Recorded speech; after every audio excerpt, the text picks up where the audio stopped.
Well, lots of people send me jokes and cartoons, including Marie, every Sunday, which I really appreciate. But some jokes are really very silly that people send me, and I especially have come to like the "I've got good news, I've got bad news" jokes. And somebody sent me this recently, and it's really stupid, but I'll share it anyway.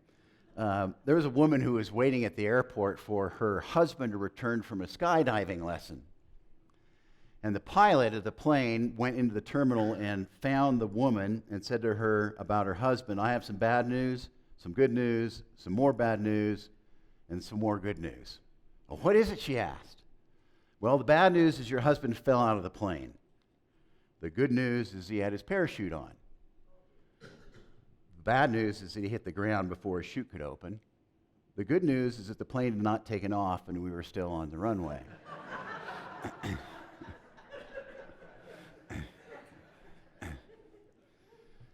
Or this one, "The bad news is that I broke up with Lorraine.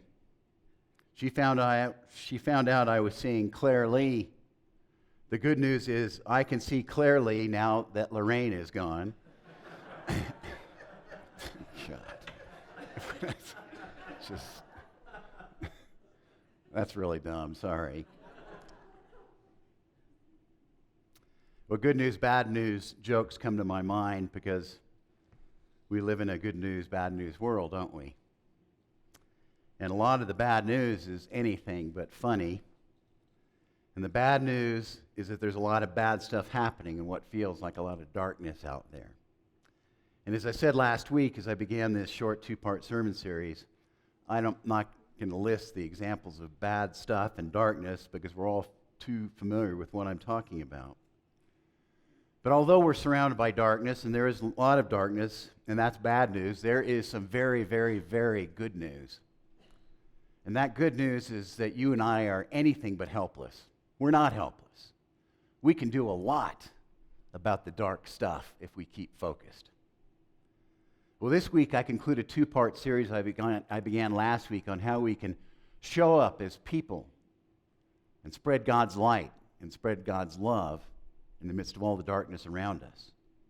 You see, if we pay attention, we are empowered by God to make a difference, to challenge all the darkness that's around us, to turn things around, and to bring all sources of light and love to the forefront wherever we find ourselves. And as God is light and as God is love, it's imperative for us to remember that in the midst of the darkness we encounter, to keep in mind that God's light, God's love, always prevails, period. You see, we who are filled with God's Spirit, and therefore God's light and love, we can make a choice daily to shine God's light and spread God's love. We can make that choice day in and day out. Don't let anybody tell you you don't have that choice. We all do. Or we can make the decision, as some people do, to feed and be peddlers of the losing entity of darkness. And we have darkness peddlers all around us.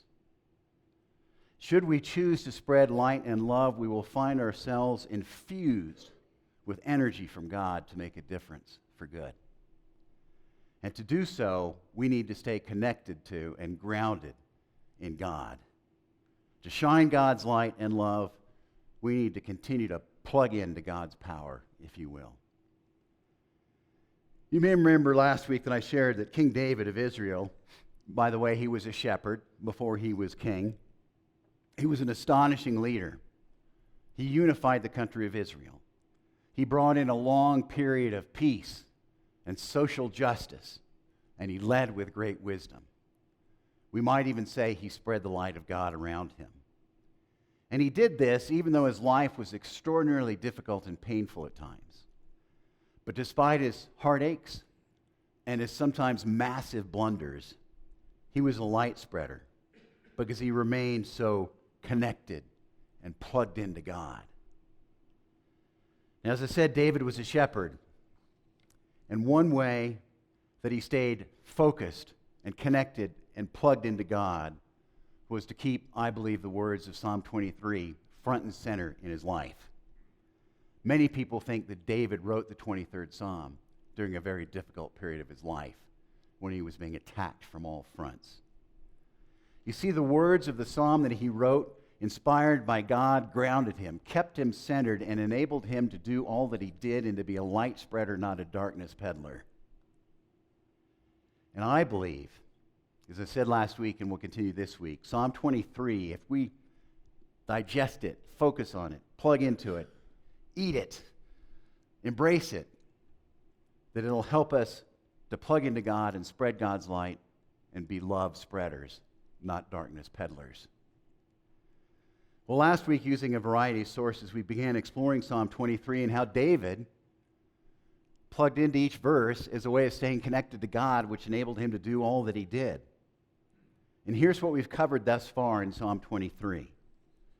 As expressed in Psalm 23, David knew that if he gave his life to God day in and day out and followed God as a sheep follows a shepherd, David knew that if he learned to live in the moment and not worry about the next or tomorrow, if he knew that he turned his fears and conflicts and frustrations day in and day out over to God, he knew if he agreed to let God be God and released his burdens to God, he knew if he created room for God's peace and asked God to renew and restore him, he knew if he did these things, as he expressed in the psalm, he knew if he did these things, that it would enable him to challenge all that was wrong around him, to challenge the darkness, and to change things for the better. And it's all because he was so connected to God through the words that he wrote that grounded him. Last week's sermon is on our webpage if you want to check it out, but for now I want to continue with the psalm and how the words informed David's life. So from where we left off last week, the next line in the psalm reads, "He guides me in paths of righteousness for his name's sake," David wrote, at a time that he was being attacked. Well, as I mentioned, there's a lot of darkness around us. And that darkness often compels us and entices us to do things that are not so righteous. But God, however, works to lead us away from darkness by giving us moment-to-moment opportunities every day of our lives to do the right thing, to follow a path of righteousness. David knew that to focus on righteousness or doing the right thing when so much was going in the wrong direction would keep him connected to God. And he knew he needed to make moment-to-moment choices to do the right thing, even when doing the right thing was hard. And the same thing is true for us. The more we focus on doing the right thing and ignoring the temptations to do the wrong thing, the more we will be light and love spreaders. And while doing the right thing can be very challenging at times, often knowing what the right thing to do is not very hard to figure out. It really isn't. We know what the right thing to do is. You see, the right thing always involves love at its core. Always. Always. And the wrong thing to do always reflects love's absence. Always. So as you're watching TV pundits and politicians and all the junk that's going on in our country, across the political domains, when people are peddling darkness, ask yourself, am I hearing a message of love in what is being said here? Or is this more peddling of darkness? And what's the right thing I'm being called to do today, in this moment? Is it loving? That's what guided David, doing the right thing. The next line of the psalm, "Even though I walk through the valley of the shadow of death, I shall fear no evil." David wrote this. David was a shepherd. He knew that sheep are on the move. He knew that the season determines where sheep are at any given moment. There's a time when sheep need to be led up a mountain, usually in the summer season, to where the grasses are growing and there's water. And given the geography of Israel, to go up a mountain meant that you had to travel through a valley. Valleys were often in the shadows. Valleys were places where there were predators. So to walk through the valley of the shadow of death literally meant to David, as he wrote this, and metaphorically meant to go through a place that is threatening and dangerous, where death can happen. Remember, King Saul was after him, or his predecessor was after him. He was in a valley. But here's what Keller the shepherd writes about this in slightly adapted form. This verse is a consolation to those who are passing through the dark valley of death. Death is but the dark valley opening up into an eternity of delight with God. I love that line. Death is but a dark valley opening out into an eternity of delight with God. It's not something to fear, but an experience through which we pass on the path to a more perfect life. He also writes, the darkest valley, though, doesn't only represent death, but the distressing, difficult days we endure in life. And David was clearly talking about both when he wrote this verse. He was going through a dark valley. And just like sheep are led through dark valleys to a beautiful place, dark valleys, David was reminded, may not be things to avoid, as they may be the route to a better place. And when we can learn to see dark valleys as a potential path to a better place, as David did, it can help us see that dark places don't have the final word, that dark places often lead to something so much better, whether in this life or the next, so we can let go of fear and embrace hope. And this idea of passing through a dark valley enabled David to be encouraged and to do what he did. And so when we're in dark valleys, if we can remember that they're leading us through to something better, it can help us be light spreaders. The next line, your rod and your staff, they comfort me. The rod. Well, the rod was used to defend sheep, and it demonstrated the power of the shepherd. As one person writes, if a shepherd saw a sheep wandering away or getting near danger, the shepherd might have tossed the rod near the animal to get the animal to scurry back to the shepherd. And aside from the rod, there was a staff, which was a long stick with a crook or a hook on the end. And the shepherd could use the hook to draw a sheep in close, or to guide the sheep on the path, or to put gentle pressure on the sheep to encourage it to move in a different direction. And David clearly used this image of rod and staff to remind him of the deep personal relationship, not only between sheep and a shepherd, but between God and himself. I have God who is working to keep me from danger. I have a God who is nudging me to go in the right direction. I have a God who is intimate with me. And by focusing on this kind of intimacy with God, by trusting it, and by following the nudges he felt from God, his shepherd, like a shepherd with a crook, the more resilient he became and the more empowered he was to be the leader that he was. By focusing on intimacy with God, we too are in a better position to spread light and love. The next line, you prepare a table before me in the presence of my enemies. The Spanish word mesa means table, and mesas or tablelands were sought out for shepherds during the summer months. One person notes that when David wrote prepare a table, he meant the high summer range, the tablelands or the mesas. And here's what's interesting is shepherds went ahead of the flock to inspect the tablelands to find a great place to feed them. The shepherd went ahead of the sheep. The shepherd also inspected the tablelands, looking for poisonous weeds that were toxic to sheep. Such plants were enemies of the sheep. David had this image of an enemy because Saul was his enemy. On tablelands, there were also a variety of predators like coyotes and wolves. So to prepare a table in the presence of enemies means to prepare the place for sheep in summer where there will be abundant food, yet in the midst of things that are harmful.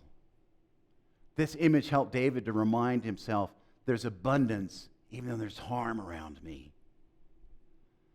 And through this image of a table in the midst of enemies, David was reminded that God went ahead of him in every situation that was challenging. That God's intent is goodness. That God wishes for us to have gladness even in the midst of sadness. And these reminders encouraged David and motivated David to be who he was. The next line, you anoint my head with oil, and my cup overflows. One shepherd writes that shepherds used to apply oil to a sheep's head and nose. This protected them from insect bites. And also, sheep crash their heads into one another. And so by applying oil, the sheep's heads are lubricated, so when they collide, they glance off of each other, meaning there's less injury. And regarding the cup, shepherds would pour water and wine down the throats of a cold lamb or sheep to warm them up and to give them energy. David turned to these images of God to remind him of God's care for him, of God's desire to make things better for him when things are hard, to help him remember that the energy that he needed comes from God, not from himself. And all of this propelled and enabled David to do what he did. And then the final verse of the psalm, surely goodness and mercy shall follow me all the days of my life, and I shall dwell in the house of the Lord forever. David's life was massively threatened on all fronts. Yet he writes that goodness and God's mercy would be with him through the good and the bad. Now, he was alive long before Paul wrote these words in the letter to the Romans, but Paul wrote that nothing can separate us from God's love, nothing at all. David knew this. And right now in this life, we are with God, and in the next two, we will be with God. It'll be a homecoming like sheep returning to a pasture after a long summer away. And David knew that nothing would ever separate him from God. And because of this, he was emboldened to do the right thing, even when things were difficult. Psalm 23 changed David's life, and I believe it has much to offer us as we journey in our own lives. Here's a summary of what the psalm reminds us of, if we pay attention. We can choose to follow God closely. We can choose to trust God. God is in control even when things do not appear that way. God offers us peace, especially as we hand our burdens over to God. God continually guides us to do the right thing. God will meet our needs in the moment, and God invites us to focus on the moment, not the next or tomorrow. God is the ultimate source of strength, serenity, and confidence. God restores us and renews us. God invites us to turn our fears, conflicts, and aggravations over to God and to seek God's power for hard times. Light, not darkness, has the final word. And God is intimately connected to us and wants what is good for us. These concepts informed David's entire life when things were hard and enabled him to show up in the world in the way that he did.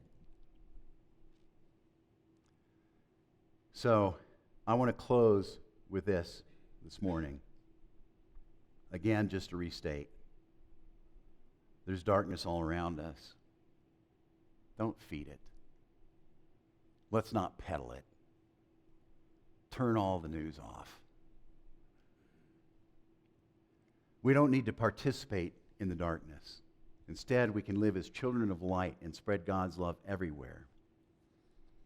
And I want to fly very quickly. This could be a sermon series, so this is going to take just a minute. But I want to fly through some thoughts of how we spread light. Aside from digesting Psalm 23. Remember, as we say all the time, over and over and over and over and over and over and over and over and over again at the chapel, that the essence of our faith is love. Nothing else matters. Nothing matters more. This can remind us that if something is not loving, it's not from God. It's a darkness feeder. Love takes the dark out of darkness, replacing it with light. So let's all together work as hard as we can to make our day in and day out decisions, actions, thoughts, words, statements, presence about love. And that's a choice. In addition, remember what Scripture says about how we need to show up in the world.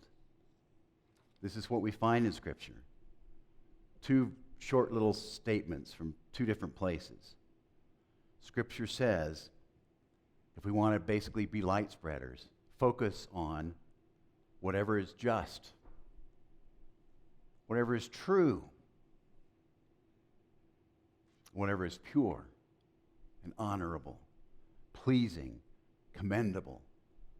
Think about these things. That's a way to be a light spreader. Also, Scripture invites us to make our lives about joy, love, peace, patience, kindness, generosity, faithfulness, gentleness, and self-control. That's how you be a light spreader. And to spread light and love, I believe we need to acknowledge that we all blow it, that we all make mistakes. We need to cut each other and ourselves a lot of slack. We need to be willing to say, I'm sorry, and to express remorse. That's a way of spreading light, because those things lead to reconciliation and restoration. Admit our blunders, not something popular to do. Admit our blunders, admit our faux pas, make things right. To spread light and love, listen more than talk, and especially learn to do what Jesus said in our reading today, which is to pray for those that you absolutely cannot stand. Great way to spread light. Hard as hell to do, and an irritating thing that Jesus asks from us. To spread light and love, it's helpful to remember the words of Psalm 139. And the basic point of that psalm that we heard today is there's no place that God is not. What this tells me is that our faith life is not here, our work life is not here, our family life is not here, our life is not compartmentalized. There's no separation between the sacred and the secular. Want to go to church? Go to City Market. Want to go to church? Sit at the top of Sam's Knob. Want to go to church? Stand in the voting booth. Want to go to church? Watch how you're managing your business or your classroom. Church is everywhere because God is everywhere. And the more we don't separate the secular from the sacred, the more we become light spreaders. And then lastly, there's a great hymn. Some of you are familiar with it. Kathleen Thomerson wrote it. And it's the hymn, I Want to Walk as a Child of the Light. We've sung it here many times. But embedded within these lyrics are 3 lines. I want to follow Jesus. I want to look at Jesus. I want to be with Jesus. What a great mantra to wake up with every morning. I want to follow Jesus. I want to look at Jesus. I want to be with Jesus. That helps us be light spreaders. So as we move toward Good Friday and Easter in the coming weeks, I invite us all to ponder these things and to remember light, darkness. The choice is completely ours. And we can change things around us in dramatic ways. So let's spend some moments in quiet prayer.